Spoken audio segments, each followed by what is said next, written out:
আমাদেরকে ক্ষমা করে না, তাহলে আল্লাহ আমাদেরকে শাস্তি দিবে। কি দিবে? কিন্তু ওই যে আমরা মুমিন মুসলমান, এই শাস্তি চিরস্থায়ী হবে না। কি হবে না? কি হবে না? ওই যে যার যে অপরাধ, চুরি করলে 6 মাস জেল, ডাকাতি করলে 1 বছর জেল, মানুষ মারলে 12 বছর যাবজ্জীবন জেল, ওই হিসেবে আমাদের অন্যায় অপরাধ অনুযায়ী শাস্তি পাবো। কি পাবো? যদিও শাস্তি বড় ভয়ঙ্কর, আল্লাহ আমাদেরকে আশ্রয় দিকে। আমি তোমাদের বলি, আবার বলি, শোনো, বোঝার জন্য বলি। আমি তোমাদেরকে কি বলতে চাচ্ছি তোমরা কি বুঝতেছো ভাই? আমি বলতে চাচ্ছি অপরাধ করো। আমি মূলত বলতে চাচ্ছি তোমরা মুসলমান হয়ে মরো ভাই।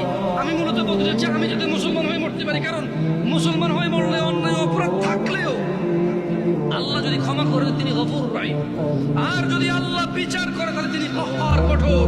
তিনি যদি শাস্তি দেয় কেউ শাস্তি ঠেকাতে পারবে না, কিন্তু তিনি কারো উপর জুলুম করবে না, অপরাধ অনুযায়ী শাস্তি ভোগ করবে। এরপরে আল্লাহকে পবিত্র করে সুন্দর করে জান্নাতে ঢুকিয়ে দেবে।